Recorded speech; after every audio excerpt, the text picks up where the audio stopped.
नमस्कार, आप देख रहे हैं रिलेशन ऑफ इंडिया न्यूज, राष्ट्रीय चिंतन का सजग प्रहरी। आपकी आवाज जो सच दिखाने से कभी पीछे नहीं हटती। यहाँ हर खबर पूरी जिम्मेदारी से रखी जाती है, जो जरूरी है वही दिखाया जाता है। आज का बुलेटिन एक ऐसी खबर लेकर आया है जो देश की सुरक्षा और हर नागरिक की चिंता और सामाजिक एवं राष्ट्रीय हित से जुड़ी है। यह खबर सिर्फ जानकारी नहीं, चेतावनी भी है और एक अपील भी कि हम सब मिलकर राष्ट्र निर्माण में सहयोगी बने। तो चलिए शुरुआत करते हैं आज की सबसे अहम और बड़ी खबर के साथ। दिल्ली में मनाया गया शंकराचार्य स्वामी निश्चलानंद सरस्वती जी का 13वां प्राकट्य महोत्सव, राष्ट्रीय चेतना और सनातन परंपरा का अद्वितीय संगम। दिल्ली के तालकटोरा स्टेडियम में आयोजित हुआ एक दिव्य और प्रेरणादायक आयोजन। 13वां प्राकट्य महोत्सव पूज्य श्री जगतगुरु पुरी शंकराचार्य स्वामी निश्चलानंद सरस्वती जी का। इस अवसर पर दिल्ली की मुख्यमंत्री श्रीमती रेखा गुप्ता एवं स्वयं उपस्थित होकर शंकराचार्य जी के श्री चरणों में श्रद्धा सुमन अर्पित किए और उनका आशीर्वाद प्राप्त किया।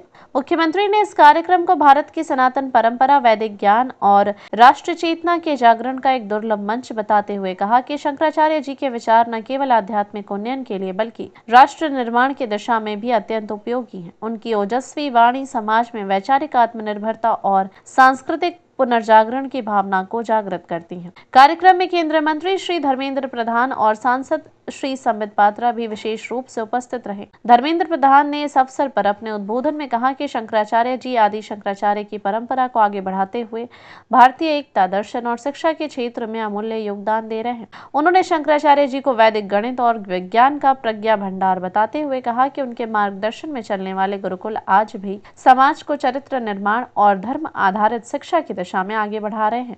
धर्मेंद्र प्रधान ने प्रधानमंत्री नरेंद्र मोदी की नई राष्ट्रीय शिक्षा नीति 2020 का हवाला देते हुए कहा कि यह नीति भारतीय ज्ञान परंपरा को पुनर्स्थापित करने की दिशा में एक ठोस कदम है, जिसमें वैदिक गणित और शास्त्र आधारित विषयों को शिक्षा प्रणाली में शामिल किया जा रहा है। उन्होंने शंकराचार्य जी को केवल एक आध्यात्मिक संत नहीं बल्कि भारतीय संस्कृति का एक जीवंत सनातन विचार बताया, जो भारत को उसकी सांस्कृतिक जड़ों से जोड़कर विकास की ओर अग्रसर करता है। कार्यक्रम में उपस्थित सभी श्रद्धालुओं और अतिथियों ने शंकराचार्य जी के दीर्घायु होने की कामना करते हुए उनके सानिध्य से प्रेरणा लेने की भावना व्यक्त की। यह आयोजन एक धार्मिक उत्सव से कहीं बढ़कर था। यह था भारत के आत्मबोध से राष्ट्रबोध की यात्रा का एक जीवंत मंच। रिलेशन ऑफ इंडिया न्यूज के लिए अशोक कुमार निर्भय के साथ मनोज सलूजा की रिपोर्ट। आगे भी खबरों का सिलसिला जारी है, देखते रहिए रिलेशन ऑफ इंडिया न्यूज।